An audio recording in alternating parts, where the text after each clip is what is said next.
Salut à tous, bienvenue par ici. Moi c'est Flavie et je suis présentement une formation en soins infirmiers en Allemagne. Et dans cette vidéo, je vais parler de comment mieux se préparer pour pouvoir postuler et obtenir un contrat de formation.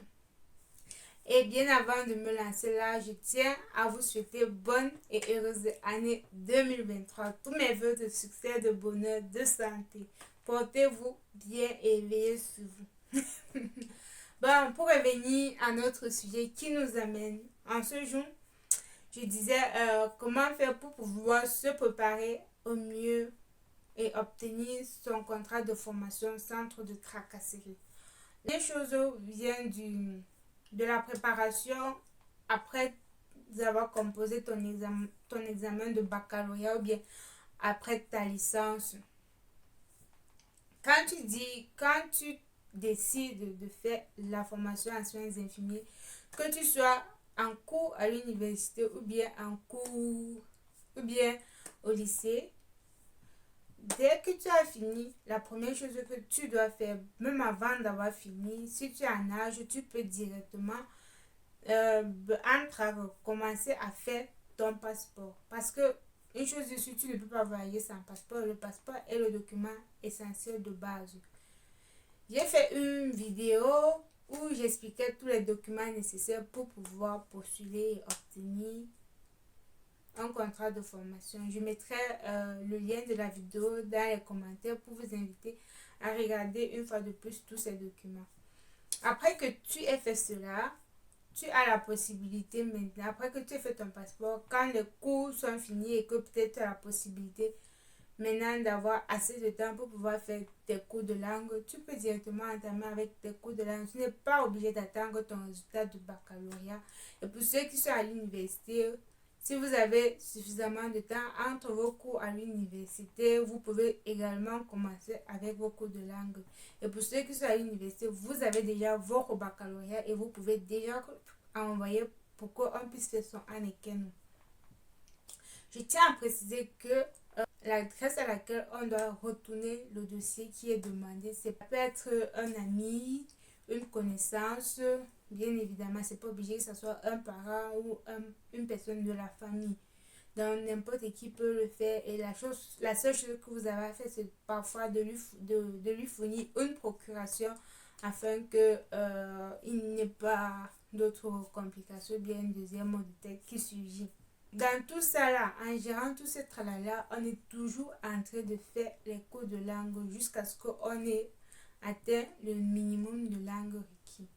Généralement, le minimum de langue requis est le B2. Mais nous savons tous que la procédure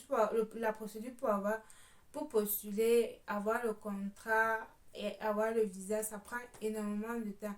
Donc souvent, en attendant le B2, parfois, c'est un peu trop tard. Donc, moi, personnellement, ce que j'ai fait, je dis bien, c'est ce que j'ai fait quand j'ai eu mon B1, j'ai directement commencé à postuler dans les écoles pour la rentrée qui suivait.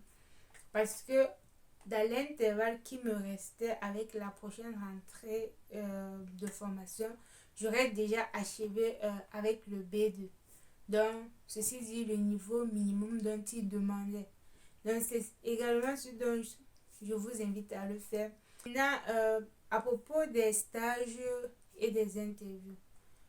Si dans votre CV, vous n'avez pas précisé un stage ou bien durant votre interview, vous n'avez pas dit oui que vous avez eu à faire un stage, il ne vous sera jamais demandé une preuve de ce stage. Donc, faisons attention sur ce qu'on dit. Si on n'a pas compris une question qui nous a été posée, demandons qu'ils répètent la question et ils vont le faire et on le répondra. Mais si vous dites que vous avez fait un stage et que vous n'avez pas de preuve pour cela, mes frères, c'est déjà une mauvaise image que vous donnez devant vous et c'est probable qu'on connaisse à peu près le résultat qui peut s'en suivre. Également, il y a beaucoup de personnes qui ont demandé quelles sont les villes que je pourrais recommander, quelles sont les régions que je pourrais recommander. C'est un peu assez perplexe cette phrase parce que C'est un peu le contraire des universités. En Allemagne, généralement, si quelqu'un voulait postuler pour une université, j'aurais dit choisis les villes les plus reculées. Porte ton accent plus sur les villes reculées. Mais si tu veux faire la formation et que tu vis à l'étranger, que tu ne vis pas en Allemagne, ceci dit, je te conseillerais de postuler dans les grandes villes. Parce que dans les grandes villes, je pense qu'ils auront déjà eu à côtoyer ce genre de choses et ils auront une facilité à vous accepter. Également, comment faire pour pouvoir postuler? Je pense que sur une vidéo où j'ai parlé de comment utiliser des sites pour pouvoir trouver des centres de formation, j'ai décrit explicitement comment est-ce qu'on pouvait directement envoyer ces documents en ligne, comment on pouvait directement postuler en ligne. C'est vrai que cela n'était pas très conseillé pour ceux qui sont à l'étranger, mais c'est une option. La deuxième option, ce sera d'envoyer l'email. Bon, je vais essayer de faire une vidéo par rapport à cela et bien, et on verra ensemble. Voici arrivé à la fin. J'espère que cette vidéo vous a plu et qu'elle vous a été d'une utilité. Également, je tiens à rappeler notre séance de sport qui est prévue d'ici quelques jours. Je vous posterai le jour et l'heure le plus tôt possible. J'espère. So, les amis, sur ce, je vous laisse et je vous souhaite une bonne soirée, une bonne année, plein de succès, plein de santé, plein de prospérité. Portez-vous bien et on se dit à la prochaine pour une nouvelle vidéo.